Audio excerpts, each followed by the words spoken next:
Hello, welcome back to Election Time News, and today this is the part 2 of the mini-series where I'm doing on how the American political system works, and I think that I am actually going to continue this. This is going to be the election series parts.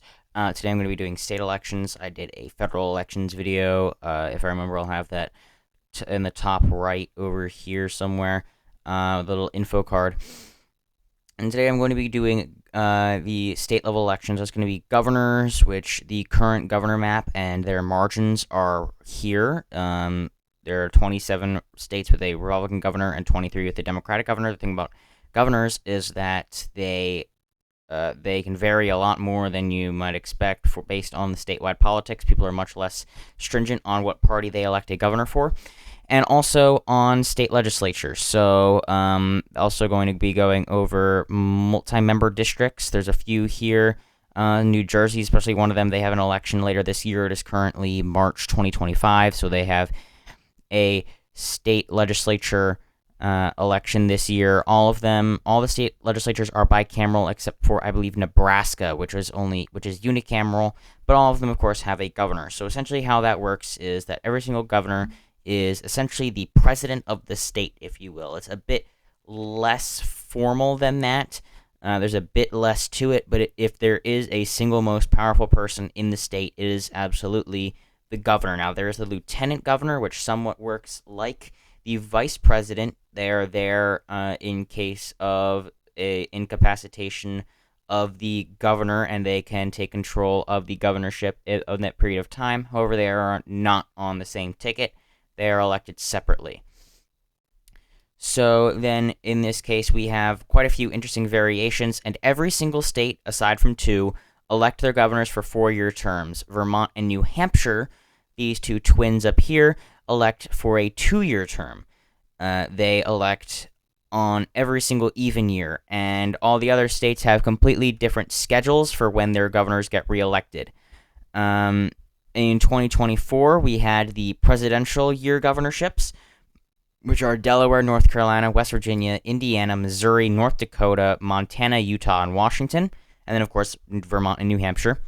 In 2023, we have the presidential year -1 or +3 elections, Kentucky, Mississippi, and Louisiana.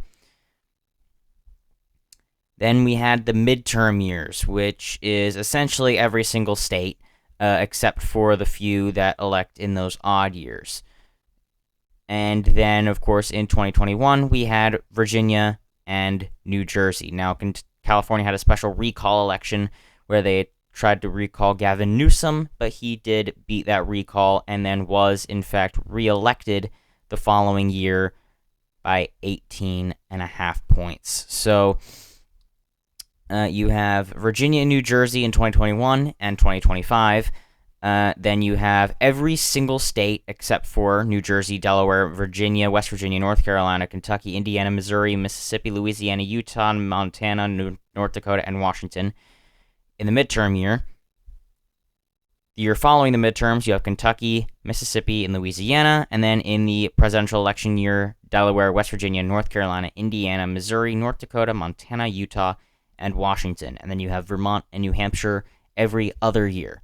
They have 2-year terms, and I believe that neither of them actually have term limits. Or I'm pretty sure that Vermont does not have term limits. So, as you can see, there's a few interesting state combos here. For example, there is a Republican governor currently in Virginia, Glenn Youngkin. He won by under 2 points in 2021. It's going to be difficult. 1.9, just barely under 2 points. It's going to be very difficult for them to hold on to that seat in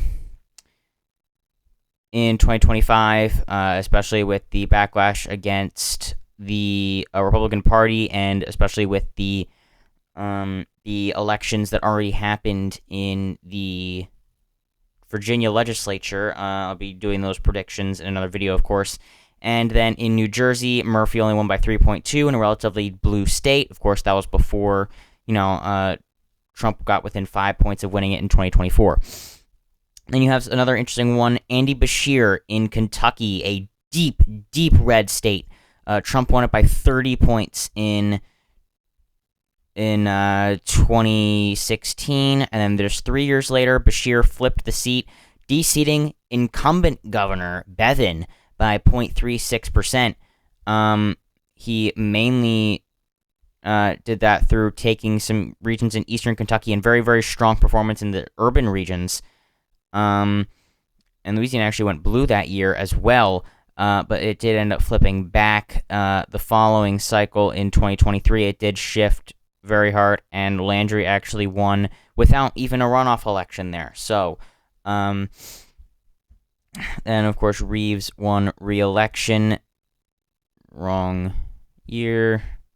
Reeves won re-election was actually closer than it had been the previous cycle, but and yeah, that actually is I believe the second cousin of Elvis Presley there that ran against Reeves.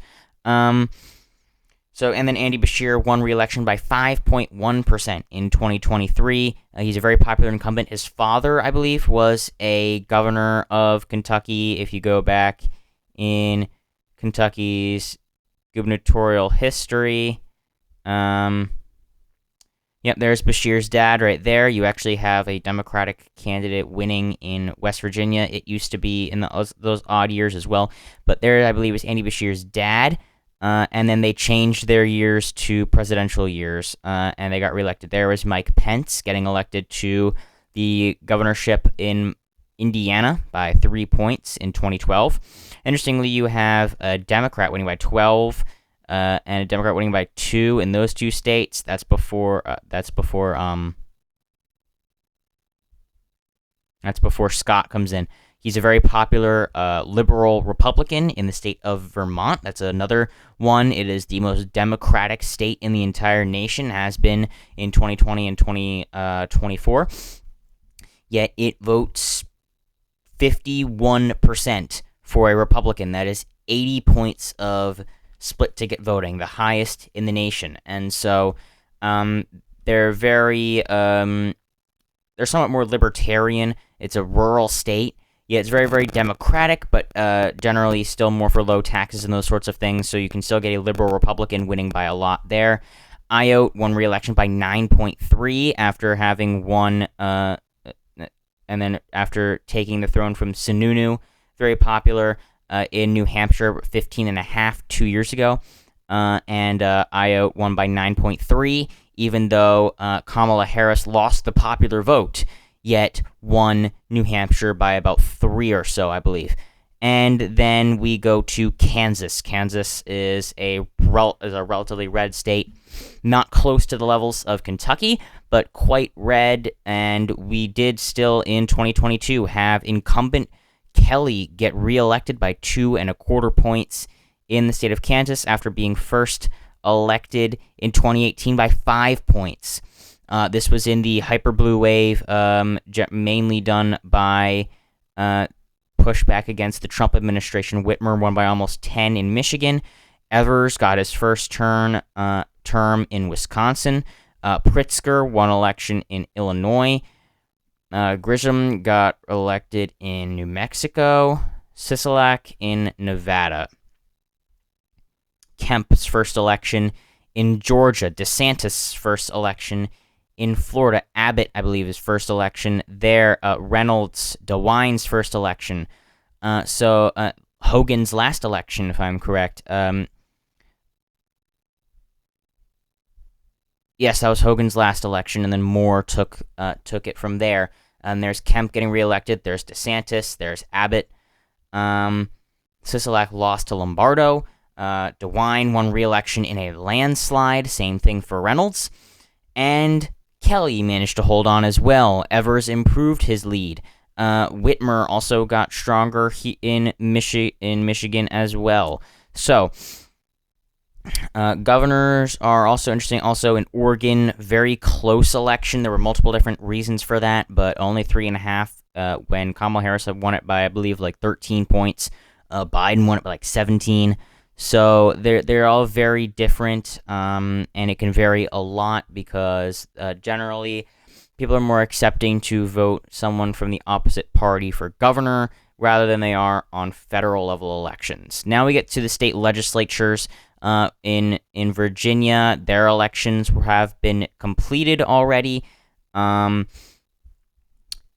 so from there, it's really New Jersey is the one with multi-member districts, but currently the Virginia elections are happening as well, and quite a few others have multi-member districts, which literally is somewhat self-explanatory. Instead of, like, for example, in the U.S. House, where you have one person per district here, it quite literally means that if you have one district drawn, you would have multiple people that were elected. Now, this can either happen as a unit, which would mean that they are elected together, and you would elect them somewhat in a merged ticket of sorts, or that they would all be elected separately, which means that you could have a split, which means you could have multiple different members there. That is how New Jersey does it, the second one, as they have a split district, but only one out of their multiple other ones at this point in time. So it's still relatively polarized as far as the state legislature goes. Democrats have, I believe, got a supermajority in the Virginia state legislature in March in January or whenever the elections were. But New Jersey's are still up, and then we still will have the elections in Virginia and New Jersey coming up soon in November. So those are still to watch for. I will be making predictions on those as we get closer, and we're going to be seeing who those candidates are. And until then, thank you all so much for watching. Make sure to check out the federal elections version of this, and I'm not planning on making another video in this series, but I might on some histories. Thank you all so much for watching. Have a fabulous rest of your day.